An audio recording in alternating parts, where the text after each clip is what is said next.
Então, mais uma vez, sejam muito bem-vindos à GA de Cursos, a este espaço que hoje recebe vocês com muito carinho e a professora Renata Veloso, em especial, o nosso super mega master obrigada. Renata é sempre muito gentil, ela é sempre assim muito prestativa. E aí, quando eu fiz o convite para essa aula de hoje, mesmo ela tendo uma agenda que vocês não têm noção, a loucura que é a vida desta pessoa, ela conseguiu encaixar um dia e um horáriozinho para nós. Então, Rê, muito, muito obrigada mesmo. Para quem vai conhecer a Renata hoje pela primeira vez, está vendo que vai ver que é uma profissional muito séria, muito comprometida com a área que ela trabalha, com aquilo que ela fala. E um dos motivos desse nosso bate-papo de hoje são dois motivos, depois ela vai explicar melhor, né? Tem a questão aba e fonoaudiologia, quem atende quem, o que é do que, né? Até onde vai a área de um, até onde vai a área de outro, quais são os profissionais que trabalham aí, que interagem nesse meio. Então, hoje é um tópico que tem sido muito discutido, então, um dos pontos da gente trazer esse tema hoje é por isso. E o outro ponto é já para esquentar os motores e convidar vocês para nosso curso. Na verdade, vai ser a terceira turma da Renata aqui na GEAD. É sempre uma turma por ano. Então, quem ainda não se inscreveu e que tiver interesse, aproveita, porque a única turma deste ano, que é aba e fonoaudiologia, intervenção nos TEA. Então, não é uma formação e capacitação em aba, mas a Renata traz conceitos, estratégias e técnicas de ensino baseadas no ABA para o uso na intervenção dos TEAs durante o trabalho fonoaudiológico. Então, algumas pessoas já me perguntaram: esse curso é só para fono? Sim, é só para fonoaudiólogos, porque ela está direcionando para a fonoterapia. Então, é um curso bem denso em relação à quantidade de informações, raciocínio clínico, estratégias. As três turmas anteriores foram um sucesso, então eu tenho certeza que essa será novamente. Então, deixamos aqui o convite para vocês. O curso acontecerá em 3 encontros online ao vivo, pelo Zoom, nos dias 1, 5 e 9 de agosto. Todas as aulas ficam gravadas com acesso por 90 dias, tá bom? Então, inscrições direto lá no site da GA de Cursos.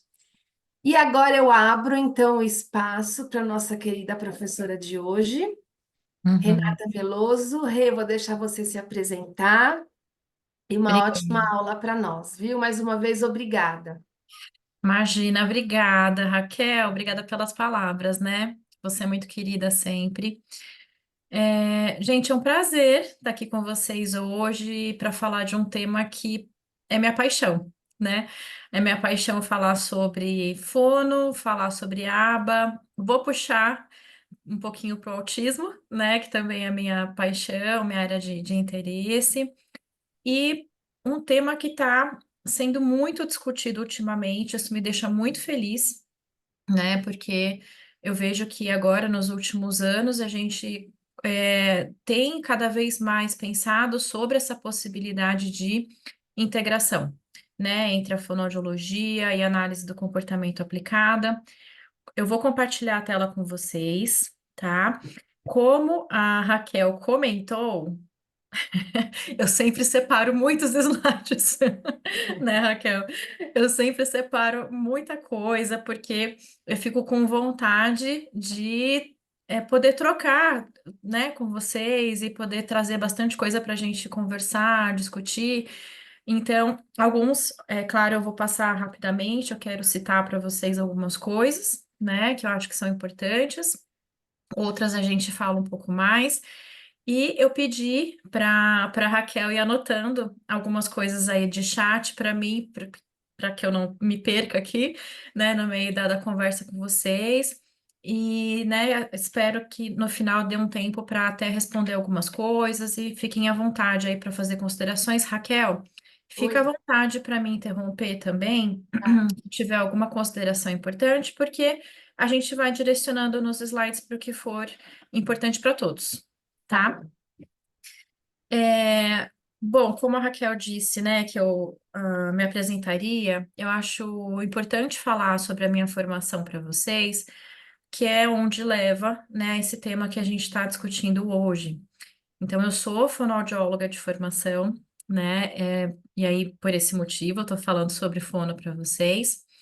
E desde sempre trabalho com autismo e fui vendo, tanto na área acadêmica quanto na parte clínica, a importância de conhecer a análise do comportamento aplicada.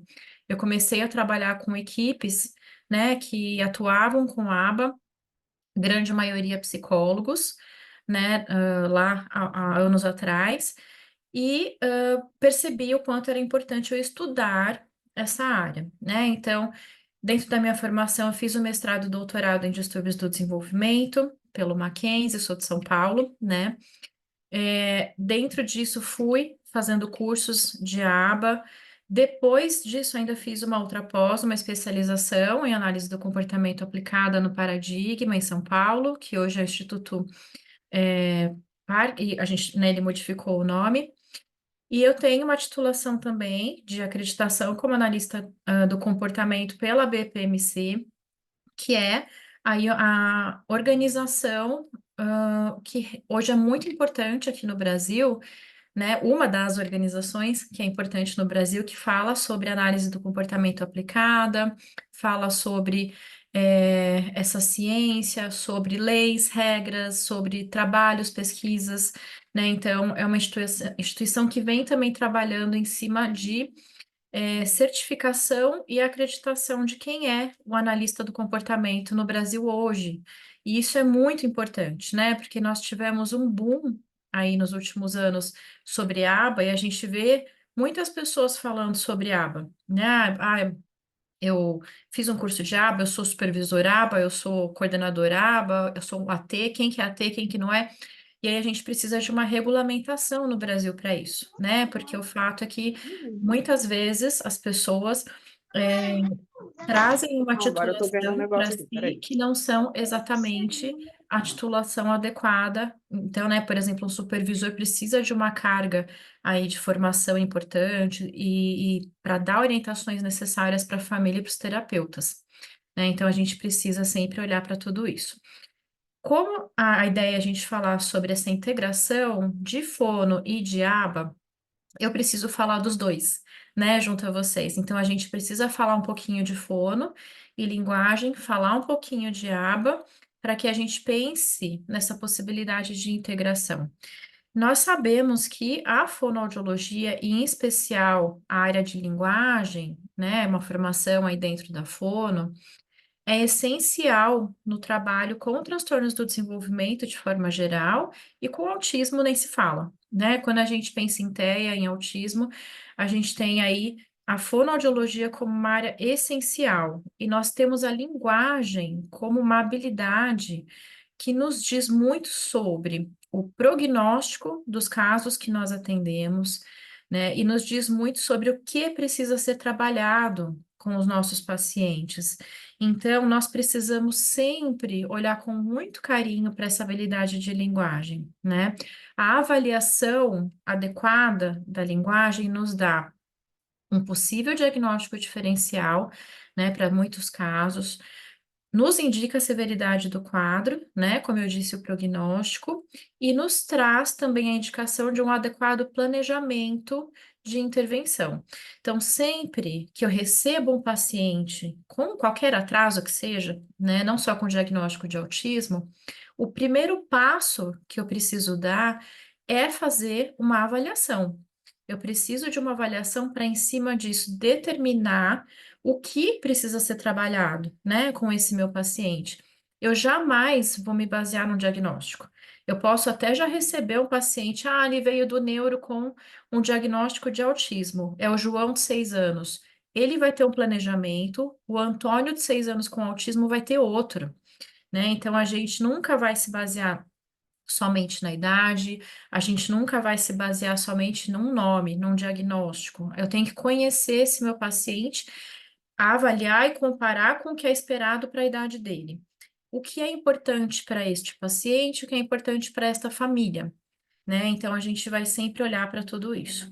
Então, dentro da fonoaudiologia, que é uma ciência, né, que nós estudamos na nossa formação, riquíssima e que traz muitas áreas de trabalho para nós, assim como a medicina tem, né, diversas áreas de trabalho, dentro da fonoaudiologia nós também temos, né, seja a voz, seja a disfagia, seja, enfim, né, linguagem que eu estou comentando aqui com vocês. Então, essa linguagem que nós estudamos dentro dessa ciência cognitiva, dentro da fonoaudiologia, né? Ela é composta por diferentes funções cerebrais que têm como fim a comunicação humana. Então, nós podemos fazer uso de diferentes elementos, não só a fala, né, como sinais, como figuras e como outras formas, para que a gente chegue numa comunicação funcional. Para isso, a gente vai desenvolvendo ao longo da nossa vida diferentes estruturas, né, cognitivas, e todas elas precisam funcionar aí em harmonia para que a gente tenha, no final, esse bom resultado. Uma linguagem funcional, onde eu consiga me comunicar. Então, eu gosto de usar o exemplo aqui da banda, né, com os diferentes instrumentos, porque é como se cada instrumento fosse aí uma área, uma sub-área da linguagem que vai se desenvolvendo, e todos eles têm que tocar em harmonia, né, para que no final a gente tenha uma música boa, uma música funcional, uma música adequada. Então, meu violão, a minha guitarra, a minha bateria, todos eles têm aí que se desenvolver de uma forma harmônica para que no final eu tenha a minha música. Senão, se a bateria começar a tocar fora, a gente pode ter uma dificuldade no final, né? Pode ser que a gente não consiga no final entender a melodia dessa música adequadamente.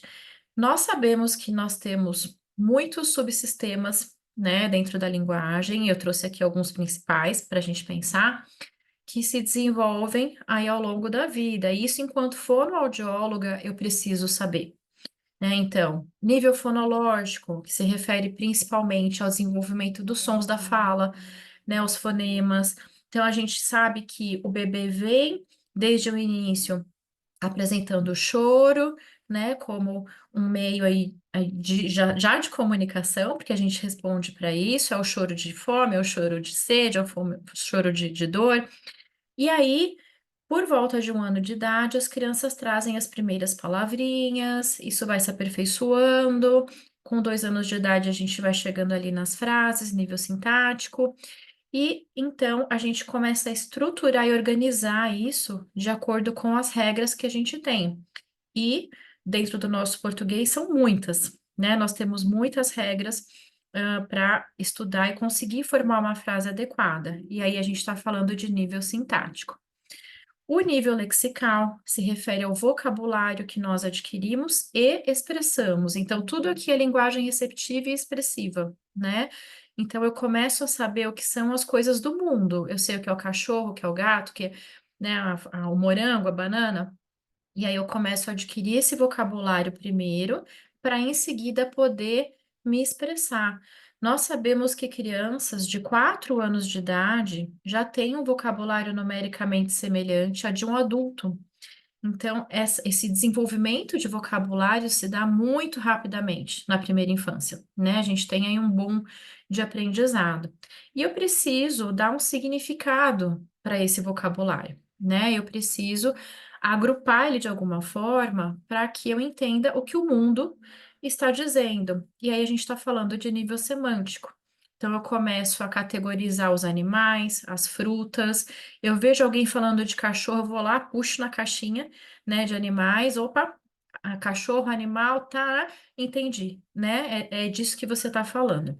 Então, o nível semântico é muito importante porque ele é o significado dessa linguagem, e o nível pragmático, que se refere à função que a gente dá para tudo isso, né? Então, eu posso falar, eu posso formar frase, eu posso ter um vocabulário enorme, mas se eu não usar isso para me comunicar com os outros de uma forma funcional, não adianta nada. E esse é o grande ponto no autismo, né? É o nível pragmático, é a função de todos esses subsistemas que a gente está conversando. Além disso, nós precisamos também de habilidades que se referem a uma outra grande, né, habilidade além da linguagem, que é a cognição social. Então, eu coloquei aqui três aspectos que, pensando na população com autismo e com transtornos do desenvolvimento, são essenciais. A maturidade simbólica se refere ao brincar, né? Então, as nossas crianças começam imitando, fazem imitações simples, vão para complexas e começam a brincar até entrar naquele faz de conta, né? E aí, isso é muito importante para o desenvolvimento da linguagem, assim como a atenção compartilhada, né? Então, as nossas crianças fazem contato visual constante desde o nascimento, imitam expressões faciais desde o nascimento, seguem o olhar também. Enquanto a mãe está amamentando, o bebê está já, né, olhando para o olho da mãe o tempo todo. Então, esse contato visual e esse compartilhar e triangulação, né? Eu olho para o outro, olho para o que eu quero, eu não preciso nem falar nada, né? Então, essa atenção compartilhada é essencial para o desenvolvimento da linguagem e também um foco de grande estudo quando a gente pensa em autismo. E a teoria da mente, que é a habilidade de se colocar no lugar do outro, né? Então, eu preciso me colocar no lugar do outro para imaginar o porquê que ele está se comportando daquele jeito, né? Então, se alguém entra aqui com um comportamento estranho, procurando alguma coisa, vasculhando as coisas, opa, ele deve ter perdido alguma coisa, deve ser alguma coisa importante, e a gente vai o tempo todo, né, fazendo esse jogo, se colocando no lugar do outro. Então, o contexto é essencial para que a gente use a nossa linguagem também de forma funcional, né? Tudo isso está interligado. E pensando, de novo, na importância da nossa linguagem, nós temos uma definição, né, agora no nosso último manual médico para o autismo, que envolve uma díade de dificuldades, né? Então, de um lado, questões comportamentais, ou seja, comportamentos repetitivos, estereotipados, possíveis agressões, possíveis autolesivos, né? Rotinas, comportamento rígido. E do outro lado, uma questão que não era, né, unificada, porque antigamente nós tínhamos uma tríade, de um lado, interação social, do outro, linguagem e comunicação, mas por que a gente teve essa unificação? Porque quando a gente pensa em autismo, nós temos sim sempre uma dificuldade vinculada à interação social, e a dificuldade de linguagem que sempre aparece nesses casos é de linguagem para a interação social. As demais podem ou não estar afetadas. Eu posso ou não ter dificuldade de fala. Eu posso ou não ter dificuldade de formar frases. Eu posso ou não ter alteração de vocabulário. Mas a pragmática, usar a linguagem para o uso social, essa sempre está afetada, né? Quando a gente pensa nos casos de autismo. Então, né, como eu disse, nós temos pessoas que têm atraso de fala, outras desenvolvem a fala perfeitamente, assim como o nosso antigo diagnóstico de Asperger, né? A gente tem pacientes que não têm nenhuma dificuldade no desenvolvimento de fala especificamente, assim como de frases. Alguns pacientes apresentam ecolalias, né? Nós sabemos que temos alguns tipos de ecolalia: tardia, aquela que é repetida depois de um tempo que eu escuto, imediata, assim que eu escuto, ou mitigada, ou seja, é algo que faz sentido no contexto, mas é uma repetição. Eu falo alguma coisa que, opa, essa fala não é dessa criança, mas tem a ver com esse contexto, né? Então ele começa a aproximar repetições do contexto. Vocabulário também pode ou não ter atraso, e o que chama muito a atenção nos casos de autismo é o vocabulário exacerbado para algumas áreas, né? A gente chama de ilhas de habilidade muitas vezes, que alguns pacientes conseguem saber todos os animais do mundo, todos os dinossauros que existiram no mundo, né? Enfim, habilidades, bandeiras, né, do mundo todo e habilidades superiores para uma determinada ilha, mas que acaba não se comunicando com as outras e por isso não tem um uso funcional no dia a dia desse paciente. A nível semântico também é muito comum observarmos as dificuldades no autismo, né? Muitos pacientes têm dificuldades iniciais ou lá na frente com metáforas, ambiguidades, assim como o pragmático sempre está afetado, né? Essa funcionalidade da comunicação em algum grau está afetada. Podemos observar em alguns pacientes transtorno motor de fala também, né? A gente tem apraxia de fala, atraso motor de fala, disartria, e a gente pode ou não observar. Não quer dizer que meu paciente com autismo que não fala tenha que ter um transtorno motor de fala, porque a dificuldade inicial de autismo é iniciativa de comunicação, e só depois que meu paciente tenta falar comigo é que eu sei, né, se ele apresenta um transtorno motor de fala ou não. E as dificuldades de cognição social, que são essas outras habilidades envoltas, né, como atenção compartilhada, teoria da mente, a dificuldade no brincar. Então, como eu disse, a avaliação de linguagem é essencial para que a gente possa fazer um adequado planejamento sempre e também para um possível diagnóstico diferencial, né? Em cima de uma avaliação de linguagem, eu posso determinar ou ajudar a minha equipe a determinar se é um diagnóstico de autismo, um transtorno específico de linguagem, transtorno da comunicação social pragmática, pode ser um transtorno motor de fala, um mutismo seletivo. Então, é essencial, né, que essa avaliação seja feita. E eu estou querendo dizer para vocês o tempo todo do quanto isso é importante, estou usando a palavra essencial o tempo todo, porque, gente, na minha concepção, não tem como uma intervenção para uma pessoa com autismo não contar com um fonoaudiólogo, né? Pelo menos em algum momento vai precisar de um fonoaudiólogo. O fonoaudiólogo é o profissional que estuda essa linguagem social também, e conhece instrumentos de avaliação de linguagem. Então, é essencial que esse profissional esteja presente numa equipe, que faz uma intervenção de uma pessoa com autismo, tá?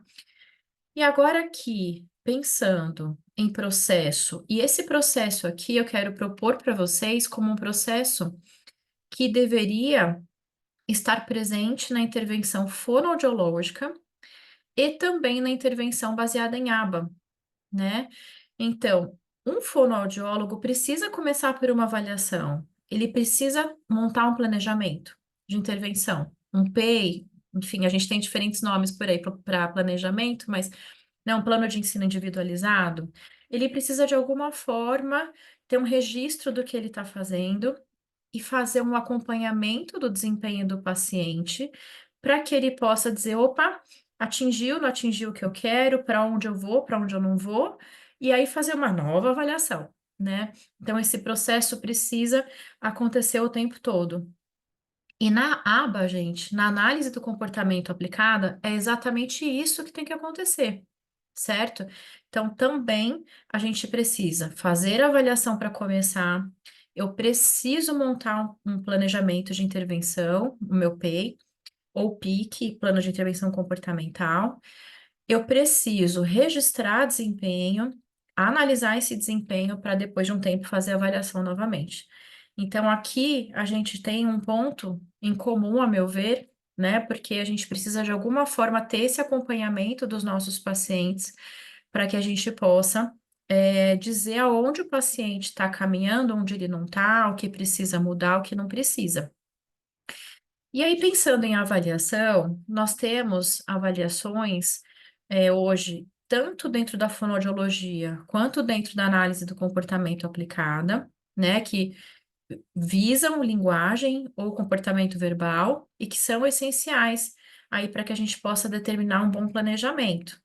Temos semidirecionadas ou direcionadas, porque nós temos pacientes que não vão sentar numa mesa e responder um teste, né? Talvez no primeiro momento para mim, mas eu posso fazer uma observação semidirecionada.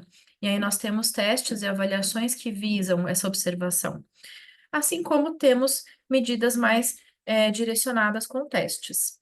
Alguns têm medidas populacionais ponderadas, ou seja, foi aplicado num grande número de crianças para que eu tenha um número, né, a ser esperado para cada teste, subteste que eu estou aplicando.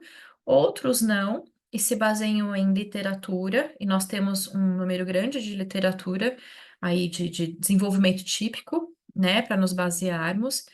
E temos os comercialmente disponíveis, porque a gente tem muitos materiais aí que foram utilizados para mestrado, doutorado, a gente tem traduções maravilhosas e que infelizmente não foram disponibilizadas totalmente por questão de editora ou enfim, né, por outras questões. Então é uma pena, né, que a gente não consiga ter acesso a muitos materiais que são muito valiosos. Então, pensando aqui enquanto fonoaudióloga, né? Vamos só pensar alguns instrumentos que nós temos hoje e poderíamos utilizar enquanto fonoaudiólogos numa avaliação dessa população com transtornos do desenvolvimento. Nós temos a nossa ADL, temos já a ADL2 agora, né, que tem medidas populacionais ponderadas e tem testes diretivos, é uma aplicação de linguagem receptiva e expressiva, ela traz aí todas as habilidades de linguagem, né, dentro dela, habilidades até 6 anos de idade. Temos o PROC, né, um instrumento de observação, e aqui no PROC a gente consegue fazer uma observação, que é aquela medida semidirecionada, né, que nós comentamos.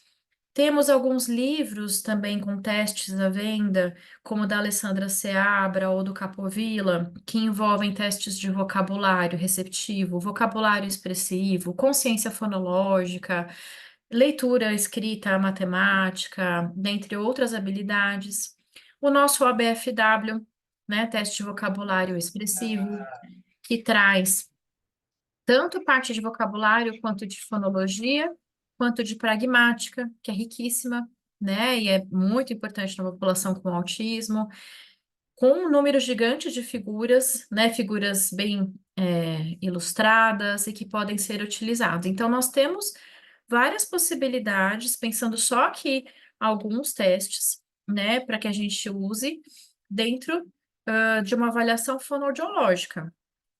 E aí nós podemos também pensar, já aqui, começando a entrar na análise do comportamento aplicada, em alguns testes que vêm da linha comportamental, certo? Então, eu vou citar alguns para vocês, e é claro que não vai dar tempo hoje da gente entrar nesses testes, e a Raquel sabe, se deixar, eu vou ficar falando aqui 10 horas seguidas com vocês, e aí vocês não vão me aguentar.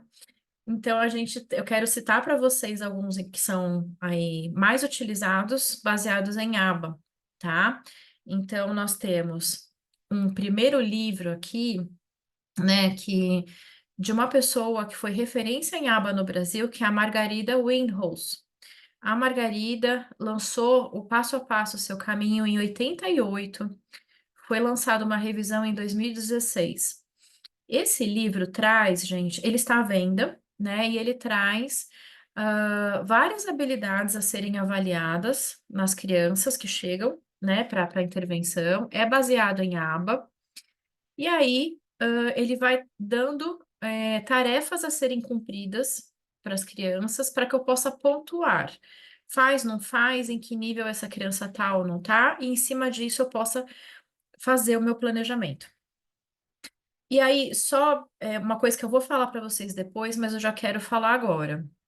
Eu posso, enquanto fonoaudióloga, usar aqueles testes, né, que eu citei, que são baseados ali em ciências cognitivas, em fonoaudiologia, e também estes testes, que são baseados em aba, eu posso sim, desde que eu conheça, desde que eu tenha conhecimento, pelo menos básico em aba também, tá? Por quê? Porque a aplicação dos testes são baseados nessa ciência que é a aba, certo? Então, os testes de ciência cognitiva, eles normalmente têm uma aplicação mais diretiva, e aí eu preciso sempre ali pontuar de acordo com as orientações do teste. Estes testes aqui baseados em aba me permitem um vínculo, me permitem mediar algumas situações a mais, trabalhar com reforçador. Então, a gente vai tendo outros princípios para aplicação, certo? Então, se eu sou uma fono que estuda a aba, sim, eu vou conhecer esse teste, eu posso aplicá-lo, com certeza, tá? Assim como a ABLES, que é um teste muito famoso. Ela foi elaborada pelo Partington e pelo Sandberg.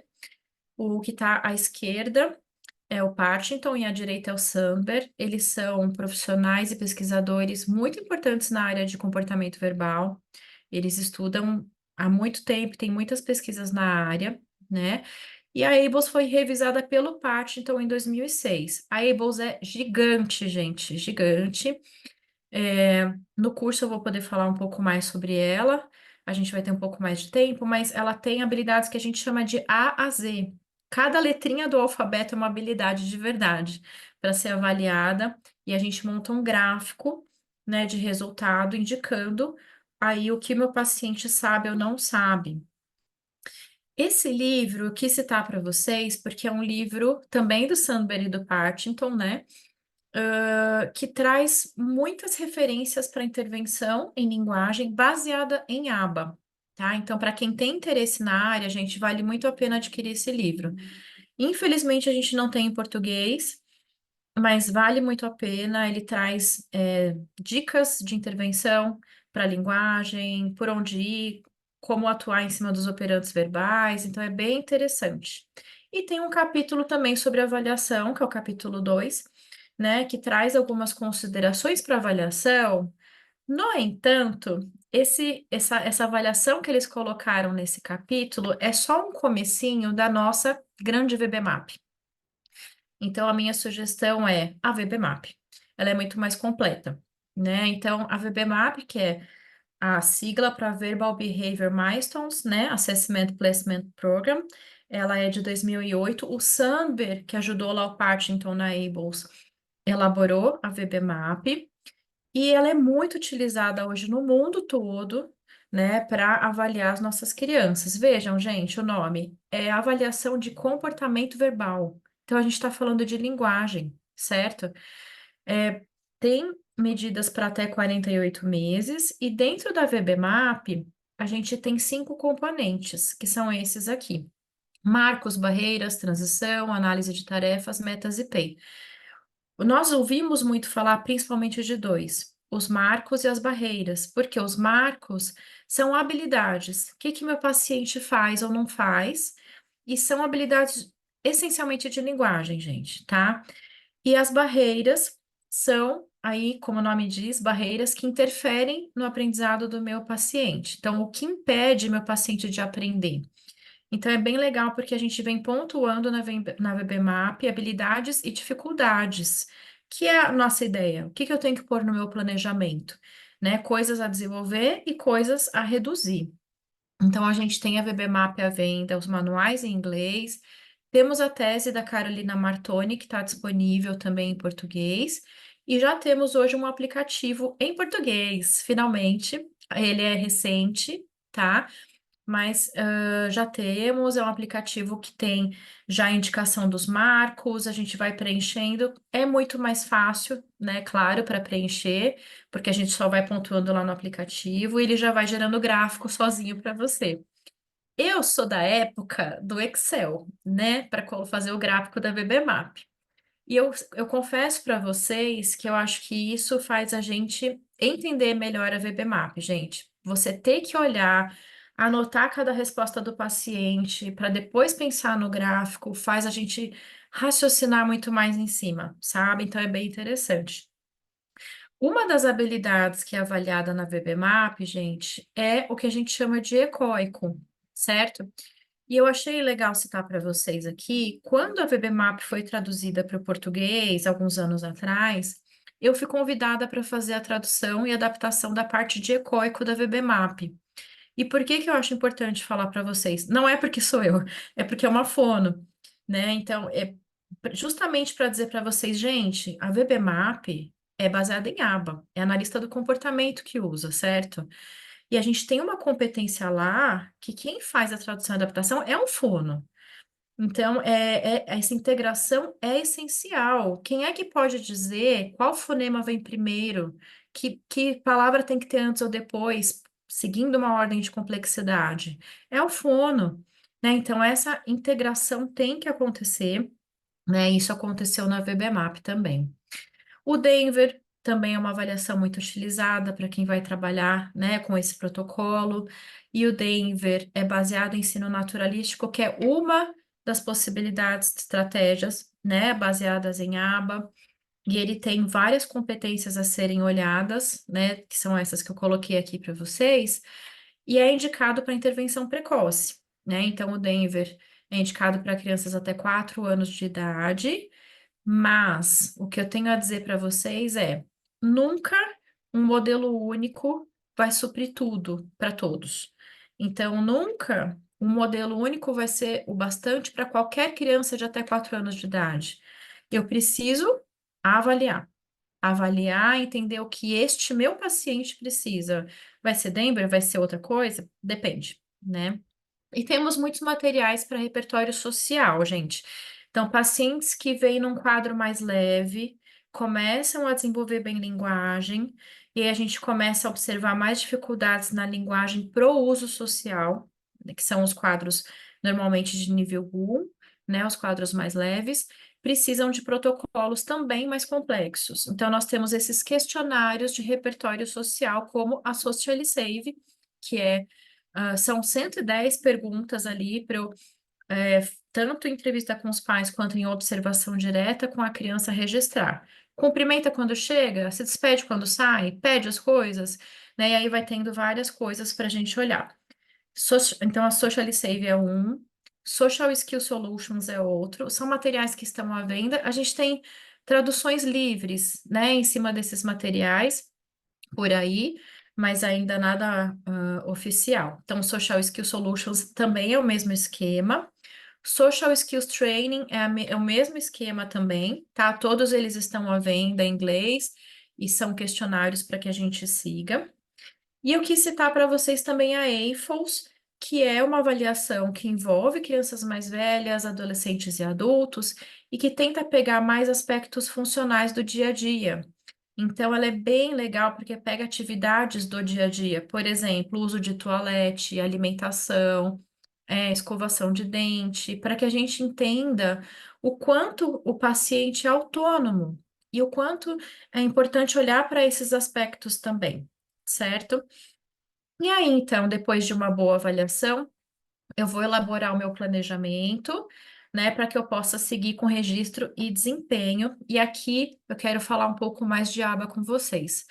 Então, a linguagem vem sendo cada vez mais valorizada, né, nas intervenções. E quando se fala em autismo, então, né, a gente sabe a importância de se trabalhar esse aspecto. A intervenção tem que ser individualizada, não existe receita, não existe isso, né? Então, eu vejo hoje, gente, às vezes, um preconceito com relação à aba, e talvez por experiências ruins que as pessoas tenham tido mesmo, né? Eu escuto as pessoas falarem que aba é um método, é uma receita, é um negócio que é usado para todo mundo igual. Gente, isso não é aba, tá? Eu acho que o primeiro ponto é esse. Isso tá errado. Aba não é isso. A aba diz que a gente tem que fazer intervenção individualizada e não tem que ser robótico, não tem que ser igual, não tem que ser mecânico. Então, nós temos muitos estudos com comprovação científica de que a aba funciona, né? Análise do comportamento aplicada, mas a gente acaba usando a sigla em inglês.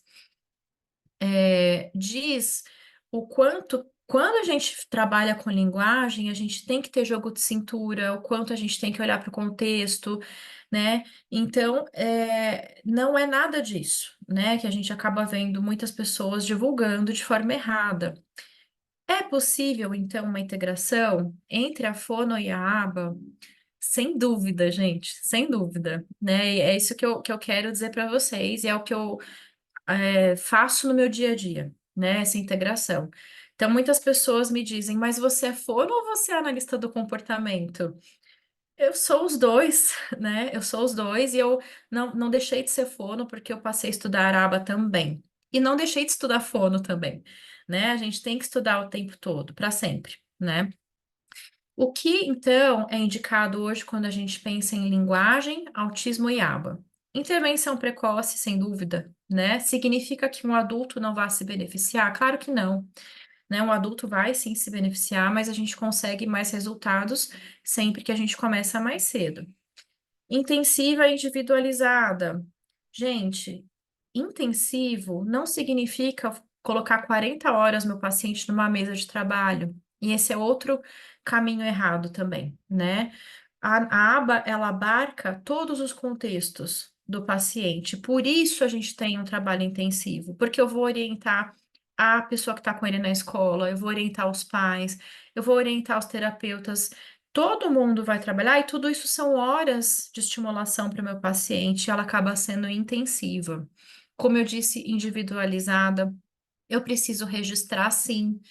Esse registro não tem que ser uma coisa chata que deixe meu trabalho mecânico. Eu posso fazer um registro, inclusive por amostra, registrar só algumas amostras para poder ter um registro de desempenho e monitorar isso lá na frente. O trabalho em equipe é o que funciona, né? Então eu tenho que ter o PEI com objetivos, como que eu vou trabalhar, o que eu espero, o que que eu estou trabalhando, quando que eu paro, quando eu entendo que meu paciente atingiu critérios, e aí a gente vai trabalhando com o que a gente chama de aprendizagem com poucos erros. Por quê? Porque a gente trabalha com reforçamento dentro da análise do comportamento. E eu preciso que meu paciente consiga me dar uma resposta para que eu reforce esse comportamento dele, né? A ideia é essa. Então, nós temos a análise do comportamento como uma ciência, e eu deixei em negrito, não é método. Então, quando uma pessoa fala para mim, eu trabalho com método ABA, eu já digo, né? Não, porque não é método, certo? A gente não está aqui dizendo que a gente vai usar uma receita, um método fechado. Nós temos a ciência grande, análise do comportamento, e dentro dela nós temos alguns pilares. O behaviorismo radical é a filosofia, né? É da onde vem todos os conceitos filosóficos da análise do comportamento. A análise experimental do comportamento é de onde partiram os primeiros estudos, né, que nos trouxeram evidência. Começaram com animais, a gente foi trabalhando em cima disso, vendo resultados, para que a gente chegasse na nossa análise do comportamento aplicada, a nossa aba, que é o estudo e a intervenção realizada para comportamentos socialmente relevantes nos indivíduos, né? Então, a gente vai usar esses conceitos dessa ciência para trabalhar comportamentos dos indivíduos na sociedade. Isso cresceu tanto que se fala em quarto pilar hoje, né, de prestação de serviço, porque a aba está sendo muito indicada mesmo, sendo muito utilizada. Então, nós temos cada vez mais estudos, ela vem se aperfeiçoando também, né, e trazendo cada vez mais técnicas, estratégias.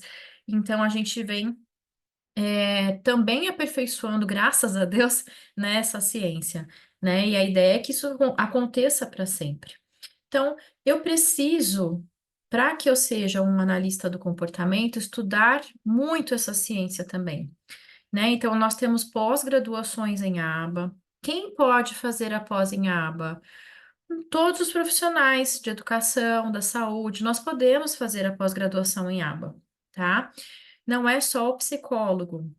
E aí eu preciso estudar muito e ter uma prática supervisionada. Eu preciso ser supervisionado por alguém sempre. E, gente, isso é para todas as pessoas. Eu vou ter que ter supervisão também sempre. Todos os supervisores têm que ter, né? Para que eu possa sempre aperfeiçoar e alguém me dar esse feedback, né? Do que eu estou fazendo. E aí, como eu disse, nós temos hoje uma discussão grande em cima de certificação e acreditação na análise do comportamento aplicada. A acreditação é uma possibilidade, que foi lançada pela BPMC, onde nós temos uma série de critérios e exigências de formação e de publicações também, para que eu seja acreditada enquanto analista do comportamento.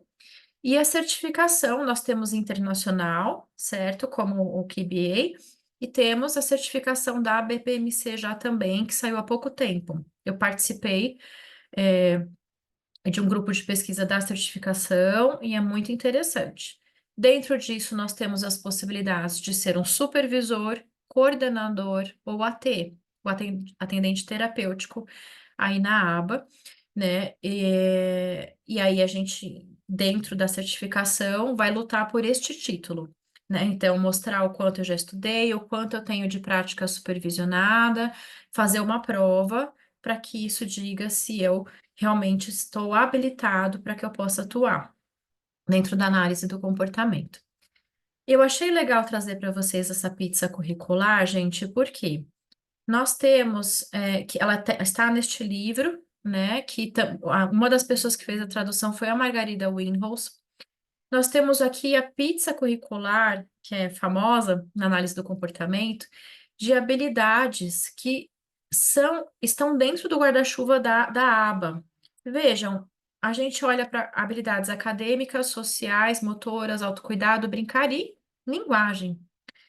Então, a aba se propõe a olhar para a linguagem. Significa que ela quer roubar a linguagem do fonoaudiólogo? Não, não é isso. Então, a gente tem, gente, em todas as áreas profissionais, bons e ruins, em todas, né? Então, é claro que a gente encontra profissionais que passam por cima, às vezes, dos outros. Ou, por exemplo, um analista do comportamento que não troca com o fonoaudiólogo e começa a trabalhar questões referentes à fala. Isso acontece, né? A gente sabe disso. É o ideal? É claro que não. Isso está errado, né? Então, o ideal é a gente trabalhar junto. E qual é a diferença? O analista do comportamento vai olhar para essa linguagem sob outra perspectiva e não aquela que eu falei para vocês no começo, tá? De ciência, de linguagem, de habilidades cerebrais, é outra perspectiva. Eu olho para o comportamento. E aqui a gente vai falar sobre modificação de comportamento observável. Por isso, é diferente. Então, não adianta a gente querer transformar os dois na mesma coisa, porque não é. Quando a gente entende que é diferente, uma coisa é comportamento verbal e outra é linguagem, aí sim funciona. O Porque eu Rê, olhar, oi? desculpa te cortar, tem uma pergunta que veio fazendo exatamente esse questionamento. Se você poderia especificar um pouquinho quais as diferenças entre o comportamento verbal e linguagem? Foi uma pergunta da Perfeito, Vanessa. perfeito, Raquel. Obrigada, Vanessa, pela pergunta. Perfeito. Eu vou puxar isso em um minuto, tá, Vanessa? Prometo. Vou só falar só mais um ponto aqui importante. Então, dentro da aba, a gente vai trabalhar com ampliação de repertório, comportamentos que eu quero aumentar. Ah, ele tem que pedir mais, ele tem que nomear mais, ele tem que responder mais perguntas, e coisas que eu quero diminuir. Ah, eu quero que ele apresente menos comportamentos agressivos, eu quero que ele fique mais tempo com atenção na atividade, né? Então, barreiras que a gente quer diminuir. Para isso, nós temos como uma possibilidade de análise na aba a nossa tríplice contingência. Então, a gente olha aqui as contingências envolvidas nos comportamentos, certo? O antecedente, comportamento e consequência. Por quê? Porque é assim que eu vou entender por que um comportamento se mantém. Se ele se mantém, é porque ele é reforçado por alguma consequência, tá? E aí eu preciso analisar essa topografia. Topografia é a descrição. Mãe pede para guardar os brinquedos, é uma topografia. João dá um tapa na mãe, é uma topografia. E aí a consequência. Agora, a função disso eu só vou entender se eu olhar para essa topografia várias vezes, tá? Então eu preciso entender a função do comportamento para poder atuar em cima dele, tá? E aí eu tô falando dessas contingências para vocês, gente, porque isso vai ser importante para a gente falar de comportamento verbal, tá? Então a gente tem várias possibilidades de estratégias de ensino na aba. Duas são mais citadas como estratégias de ensino, que é o ensino por tentativas discretas e o ensino naturalístico. As tentativas discretas, eu faço uma solicitação para o paciente, ele me responde, né? E eu programo como que eu vou reforçar essa resposta. E o ensino naturalístico, o paciente começa a interação, e em cima dessa interação eu tento ensinar o que eu quero. Ele tentou pegar o carrinho, eu ensino ele a pedir, dar, apontar, a forma que seja que eu vou ensinar esse meu paciente. E o ensino naturalístico é muito indicado para ensino de linguagem, dentro da análise do comportamento aplicada também. Por quê? Eu aproveito situações mais naturais, iniciativa do paciente, Significa que eu vou trabalhar só com isso? Não, gente. Na nossa terapia de fono, a gente faz 1000 solicitações para os nossos pacientes, que envolve tentativa discreta também, tá? E tentativa discreta não é mesa, não é só trabalho em mesinha, é qualquer local. Eu posso fazer isso no parque, tá? E aqui eu já falei para vocês sobre as horas intensivas. Aí aqui, Vanessa, é para todos, né? É comportamento verbal. Então, como que a gente pode pensar nessa diferença entre linguagem e comportamento verbal? Aqui a gente tem a foto do Skinner, que é uma pessoa muito importante para análise do comportamento aplicado e para comportamento verbal. Ele fez os primeiros estudos falando sobre comportamento verbal. Tá vendo? 57, ele lançou um livro, né, sobre comportamento verbal e fez uma primeira definição. É um comportamento operante, não mecânico. A gente depende da mediação de outras pessoas que foram preparadas para agir aí como mediadores. E ele, aqui, por que ele quis estudar e falar sobre comportamento verbal, gente? Porque a linguagem já era estudada. A linguagem, a linguística, nesta época já era estudada. Então, o que eu falei para vocês no começo da nossa aula, processos cerebrais, como que isso está acontecendo, o desenvolvimento de subsistemas de linguagem, tudo isso já estava sendo estudado. O Skinner, analista do comportamento, chegou e falou: peraí, ok, ótimo, mas eu quero olhar para isso agora sob o ponto de vista da análise do comportamento aplicada, tá? Então, eu quero olhar isso enquanto comportamento comunicativo. Então, ele não está aqui olhando, gente, para esses processos de linguagem que eu comentei para vocês no começo da aula. Ele está olhando para aquela tríplice contingência: antecedente, comportamento, resposta. É para isso que ele está olhando e interpretando isso como comportamento comunicativo. Então, percebem a diferença? Não, são olhares totalmente diferentes. Uma coisa é o processamento cognitivo disso, o processo da linguagem. Outra coisa é olhar e falar, bom, antecedente. A água estava aqui, eu estava morrendo de sede. Comportamento. Eu falei, Raquel, me dá água. Consequência, Raquel me deu água. Isso reforçou, eu bebi água. É um pedido, que é o que a gente chama de mando em comportamento verbal. Eu estou olhando para esses comportamentos. Eu não estou olhando para esse processamento da linguagem.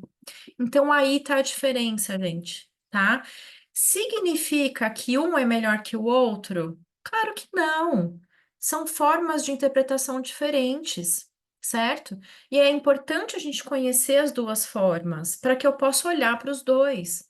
Eu posso estudar os dois, eu posso entender os dois, né? Então, o Skinner, ele indicou, a princípio, 7 operantes verbais aqui, que são os iniciais, mas a gente tem ainda em cima disso muitos estudos e outros operantes que foram se desenvolvendo, né? Então, o mando seria o pedido, o tato é nomeação, ecoico repetição, intraverbal é resposta a perguntas, né? E eu estou simplificando, obviamente, né? Dentro dos operantes a gente tem muitas definições envolvidas. Mas percebem como é muito diferente? É uma análise diferente que a gente faz. E tudo bem. Por quê? Eu posso entender como se dá esse processamento cerebral e como se dá o processamento dessa linguagem, e eu posso também olhar sob o ponto de vista comportamental para que eu monte estratégias para aumentar ou diminuir esses pedidos, aumentar ou diminuir essas nomeações.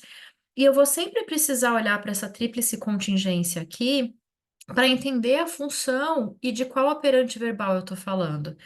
Porque eu posso ter uma mesma topografia, ali na resposta carro para todos. Só que se alguém repete carro, é um ecoico. Se eu peço carro, é um mando. Se eu olho para o carro e nomeio o carro, é um tato. Se alguém me pergunta o que que faz, bum bum, eu falo carro, é intraverbal. Então a gente vai tendo diferentes operantes verbais dentro do que o Skinner trouxe, de acordo com essa observação comportamental. Então percebam, é diferente. E aí eu posso, enquanto fonoaudióloga, fazer bom uso disso, certo? E pegar e falar assim, bom, vou me aproveitar disso para bolar estratégias comportamentais para aumentar aqui o que eu preciso, mas eu estou vendo que esse paciente tem um transtorno motor de fala também envolvido, e aí que eu preciso chegar com tal estratégia e entrar com essa estratégia fonoaudiológica e aproveitar esse conteúdo e começar por tal fonema, piriri, pororó, né? Então, eu acho que os fonoaudiólogos são maravilhosos analistas do comportamento, na verdade, porque a gente consegue usar as duas ciências a nosso favor e o que a gente aprende. O Rê, a Patrícia, que está aqui com a gente, até escreveu assim no chat. Então, a formação em análise do comportamento, ela é aberta, qualquer profissional pode fazer. Aí, quando você traz, que vai trazer no curso aba e fonoaudiologia, na verdade, você vai pegar essa última fala que você trouxe, por exemplo, né? Então, Isso, juntar o que nós observamos enquanto fonoaudiólogos, que nós tratamos enquanto fonoaudiólogo, e juntar estratégias do ABA que vão maximizar o meu trabalho direcionado para fonoaudiologia. perfeito. Diferente do TO ou do psíquico, que tem a formação em ABA, mas é um outro olhar dentro da terapia dele de TO, dentro da terapia dele de psico. Perfeito, Raquel. Perfeito. Isso mesmo. Isso mesmo, tá? E o slide que eu passei, gente, vai ficar com vocês os slides, tá? Depois vocês podem olhar, mas eu passei porque tem coisas que eu já fui falando também e vou falar agora, tá? Nesse próximo slide para vocês, que tem a ver com o que a Raquel trouxe, a Patrícia comentou. Sim, então, eu consigo, enquanto fonoaudióloga, fazer bom proveito dessas ciências para que eu possa pensar em estratégias, né? E para que eu possa utilizar esse conteúdo rico que a gente tem da fonoaudiologia, né? E junto das estratégias baseadas em aba. Então, eu falo muito assim, o que da fonoaudiologia e como da aba, né? E muitas vezes a gente consegue unificar, integrar dessa forma. E, gente, esse slide, ele exemplifica o que a gente chama de treino de comunicação funcional na análise do comportamento aplicada, que basicamente é o quê?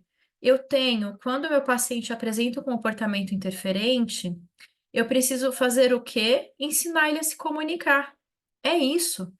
Eu tenho que ensinar ele a se comunicar e planejar situações onde eu vou ensinar meu paciente a se comunicar antes dele apresentar o comportamento interferente. Então, uma criança que morde. Ah, ele morde porque ele quer pedir chocolate e não consegue. Eu vou ensinar ele a pedir chocolate várias vezes e vou reforçar com estratégias baseadas em aba, usando o conteúdo que eu tenho de fonoaudióloga para comunicação e fala, para que ele consiga se comunicar ao invés de apresentar esses comportamentos interferentes, né? E a gente tem várias pesquisas mostrando que quanto mais comunicação eu tenho, menos comportamentos interferentes eu tenho, e vice-versa, né? Quanto mais comportamentos interferentes eu tenho, menos eu vou conseguir me comunicar. E aí, pensando nesse nosso processo, né, que eu mostrei para vocês, é essencial, gente, que tenha um planejamento, e aí, a meu ver, é muito possível que eu faça um planejamento de intervenção que envolva, assim, a fonoaudiologia e a linguagem, e a aba e comportamento verbal, tá? Então a gente consegue colocar, como eu disse, conteúdos lá, objetivo, né? O desenvolvimento de fala. E aí eu coloco estratégias baseadas em aba para desenvolver essa fala, mas também posso usar prompt, eu posso usar multigestos, eu posso usar outras estratégias, eu posso colocar referências que eu tenho de fono para desenvolvimento dessa fala. Então, assim, para mim é essencial que um bom planejamento tenha a nossa contribuição de fonoaudiólogo, gente, porque é o que eu disse, como que o profissional vai trabalhar o ecoico se ele não tem ideia de qual fonema ele vai exigir primeiro? E ele começa exigindo um grupo consonantal de uma criança com 2 anos com atraso de fala, né? Então, assim, a gente precisa atuar dentro disso também, né? Fazer avaliação a cada mais ou menos 6 meses, refaço meu planejamento, registro e vou acompanhando o desempenho para que eu possa, no ensino de comportamento verbal, entrar com estratégias adequadas. E aí, gente, o que é recomendado? Entrar com o que meu paciente pode. Se ele não fala, eu vou entrar com comunicação alternativa. Eu não vou entrar com ecoico de 1.000 palavras em cima desse meu paciente. E aí, de novo, gente, a integração, né? Que profissional estuda essa comunicação, fala sobre comunicação alternativa, né? O fonoaudiólogo estuda muito isso. Então, a gente precisa integrar, e é muito possível usando tentativas discretas, usando o naturalístico, né? A gente pode fazer uso dessas diferentes estratégias de ensino e a comunicação ou aumentativa, ou suplementar, né, e alternativa, tem sido amplamente divulgada, a gente sabe disso, né? Então a gente precisa sim considerar essa possibilidade. Eu vou atrasar só mais 2 minutos, tá, Raquel? Fique em paz, temos perguntas ainda, pode ficar sossegado. E aí, eu gosto muito de citar esse livro, gente, porque parece que a gente sempre entra numa luta de tudo que aparece de novidade, né? E agora tem que ser robusto, tem que ser só alta tecnologia, gente, depende do paciente. Esse livro fala sobre isso. Se vai ser baixa, alta tecnologia, robusto ou não robusto, depende do que o meu paciente pode. Não é porque foi lançado há pouco tempo um sistema X que eu tenho que só usar esse sistema. A mesma coisa quando eu falei do Denver, né? E nós sabemos que é um direito dos nossos pacientes. Eles têm direito à comunicação, né? Então a gente tem que lutar por isso e precisa implementar essa comunicação alternativa. Só para citar para vocês, uma estratégia baseada em aba muito indicada para a comunicação alternativa e para ensino dos pais é o que a gente chama de BST, né? Sigla baseada no nome em inglês, onde a gente dá instrução para os pais de como fazer. Então, eu explico: olha, aqui você faz de tal jeito no aplicativo com seu filho. Dou o modelo, eu faço com a criança para o pai ver, depois eu peço para o pai fazer, ele vai ensaiar para que eu dê o feedback em cima disso. É uma estratégia baseada em aba. E a gente usa isso também, né, no nosso dia a dia e tem evidência científica, não só com comunicação alternativa, mas com outras coisas também. Tem Então, uma pergunta da Gabriela exatamente sobre este tema, e ela perguntava se você mantém o pai dentro da sessão. Já respondeu, sim, né? perfeito, Raquel, perfeito. Obrigada. É, e assim, gente, os pais são essenciais na intervenção, né? Essenciais. Hoje eu só estou atuando com supervisão, eu não estou atendendo na clínica os pacientes, então hoje eu só supervisiono e faço consultoria para vários estados. Então eu supervisiono os terapeutas, mas os pais precisam participar. Eles estão nas orientações o tempo todo, eles participam do que está sendo feito, senão não vai, né? Senão não adianta, gente. Isso faz parte de horas de intervenção.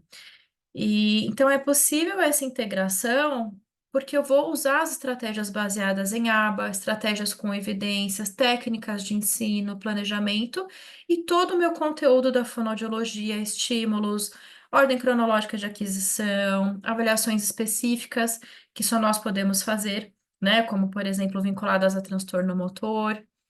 E aí, para fechar, eu queria citar para vocês esse artigo que foi publicado, gente, porque a ABAI é a Associação Internacional de Análise do Comportamento Aplicada. Os profissionais da ABAI se deram o trabalho de fazer uma publicação junto de profissionais da ASHA, ou seja, Associação Internacional que estuda fonoaudiologia, né, linguagem e audição.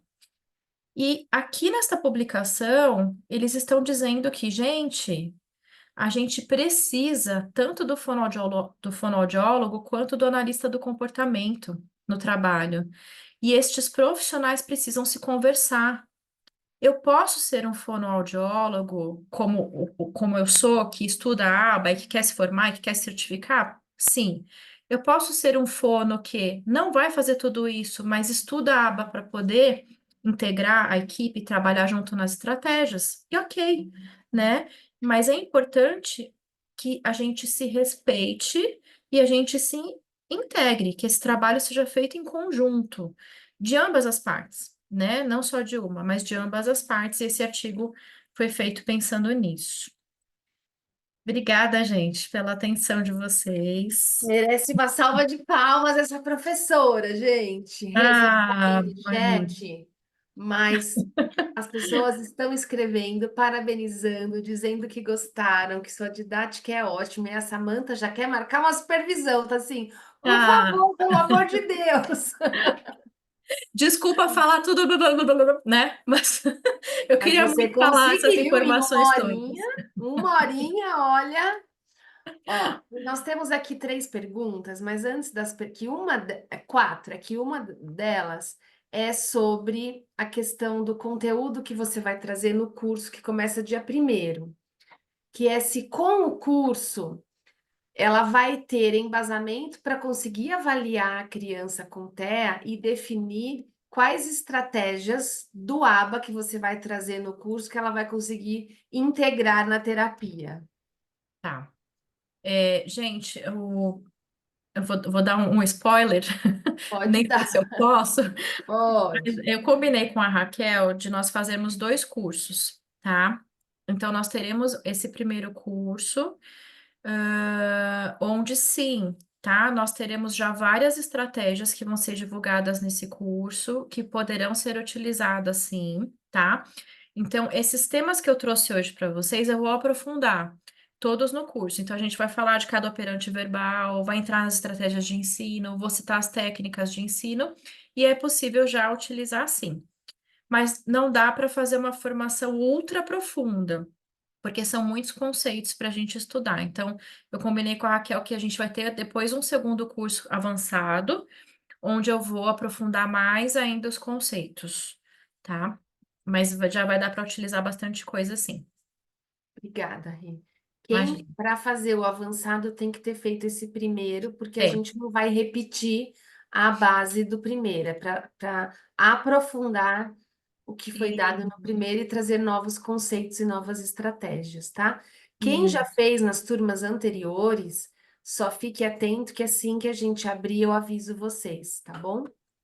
Ó, a lista de presença que vocês estão me perguntando aqui, eu vou pôr de novo aqui no chat, mas eu já coloquei algumas vezes, eu vou pôr de novo. Quem não preencheu, preencha, só um minuto, pronto. E vamos aqui para a perguntinha da Patrícia.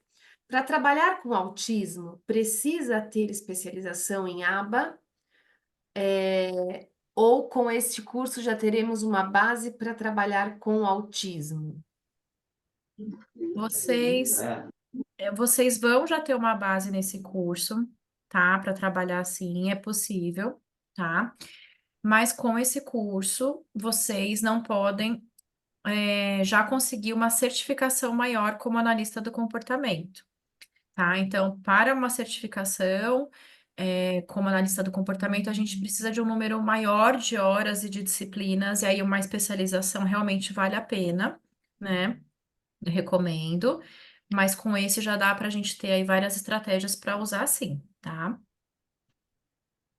A Gisele perguntou se também para os testes, para a aplicação dos testes, tem que ter uma formação específica em cada um deles. É o ideal. Eu vou no curso falar mais de cada um deles, né? Que eu citei hoje, tá? Mas são super complexos, gente, os testes, né? Então, o ideal é sim fazer um curso do teste também. A Roberta até colocou aqui, ó, uma observação, que a aba é uma ciência que não serve só para atender o TEA. Isso. Pelo contrário, a aba pode ser utilizada para qualquer pessoa. Eu posso fazer uma intervenção com uma terapeuta que trabalhe com aba, né? Uma terapia. Então, a gente tem uma grande divulgação nessa área hoje, porque, né, foi um boom, a gente tem muitos estudos saindo, mas não é só para autismo. Ótima, ótima observação. E também não faz milagres, né? Porque também colocaram aqui no chat, agora só pode atender se a TO tiver aba, fono tiver aba, psico tiver aba. Se não tiver, não pode atender a criança. Sim. Vamos lá. Ó, duas pessoas, a Rejane e a Gabriela, perguntaram sobre o K. Não sei se eu estou falando certo, hein, Rê? Se eu estiver errada, você me corrige. Que é se você, qual a sua opinião em relação ao K, juntamente com o ABA, e a Gabriela ainda colocou assim, ó, muitos analistas do comportamento são só a favor do PECs, mas as evidências indicam que a K robusta é mais favorável devido aos estímulos pragmáticos. Qual a sua opinião sobre o K? É K mesmo? Falei certo? É, a comunicação alternativa e Ah, aumentativa, tá. né? Gente, a minha opinião é que deve ser individualizado, tá? Então, eu não concordo com a divulgação de que o PEX não serve mais. Eu tenho escutado isso também, né? Por quê, gente? Depende muito, tá? Os sistemas robustos e todas as informações que a gente tem tido ultimamente com sistemas robustos são maravilhosas. E assim, o sistema robusto realmente amplia vocabulário, a gente aborda outras funções comunicativas que não só os pedidos, é maravilhoso, maravilhoso. Mas eu tenho um paciente que é gravíssimo, nível 3. Se eu apresentar uma prancha, ele morde a prancha, é um paciente que tem inúmeros autolesivos, uma dificuldade gigante, e que talvez eu precise começar com PEX, né? Então, é muito individualizado, a meu ver. Eu acho que nada, é o que eu disse para vocês, eu acho que nenhum modelo pode ser para tudo, né? Mas eu não tenho dúvidas de que os sistemas robustos são ótimos e têm que ser estudados também. Muito obrigada, Rê. Imagina. Ah, como a Evelyn do certificado do curso são 3 dias, dia 1, 7 e 9 de agosto, 10 horas aula, tá? Todas as aulas ficam gravadas, com acesso por 90 dias. Ó, o programinha tá aqui no chat, vou pôr lá no grupo de vocês agora, ó, o programa do curso que começa dia 1º de agosto, ainda é possível se inscrever. Inscrições lá no site da GEAD Cursos. Aproveitem, única turma deste ano. E para fazer o 2, que é o avançado, tem que ter feito esse primeiro, tá bom? Acho que foi pelas perguntas que vieram. Passei todas para a Rê. Alguém quer fazer mais alguma pergunta para a gente finalizar? Quanto dura uma pós em aba? Quanto tempo?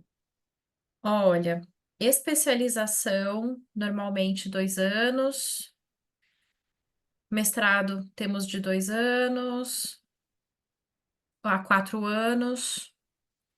Doutorado também. Mas assim, minimamente 2 anos. Tá bom. Respondido.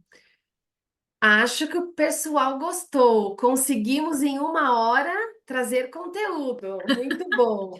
Ufa, Muitíssimo obrigada, Renata. Foi bom mesmo, de verdade. Pessoal, imagina. essa aula ela fica gravada. Eu vou disponibilizar o link lá no grupo de vocês para vocês revisarem. Mas os certificados, slides não ficam no grupo, ficam direto na plataforma da GA de cursos. E aí eu vou colocar no grupo para quem assinou a lista de presença.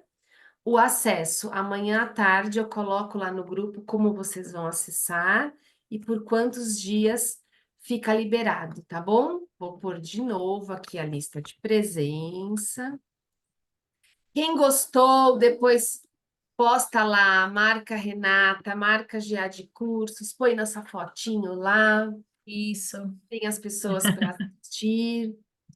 E esperamos vocês lá no curso, dia 1º de agosto, inscrições lá no site da GEAD Cursos. Para quem não for fazer o curso, até uma próxima oportunidade também. A gente vai se falando pelo grupo e acompanhem aí as nossas postagens, que vem bastante curso novo pela frente. Segunda-feira que vem, dia 29, temos uma aula gratuita na área de MO, avaliação de MO. Temos os achados da avaliação, mas e agora? Como interpretá-los? Essa vai ser a aula, uma aula gratuita com a professora Mariana Ferreiro, que é sensacional. Quem conhece, eu tenho certeza que estará presente, e quem não a conhece ainda, venha, porque vão se apaixonar. Beijo Muito no coração de vocês. obrigada. Obrigada, Rê. Obrigada, pessoal. Fiquem com Deus. Bom descanso, viu? Beijos, obrigada, gente. Beijo. Boa noite. Boa noite.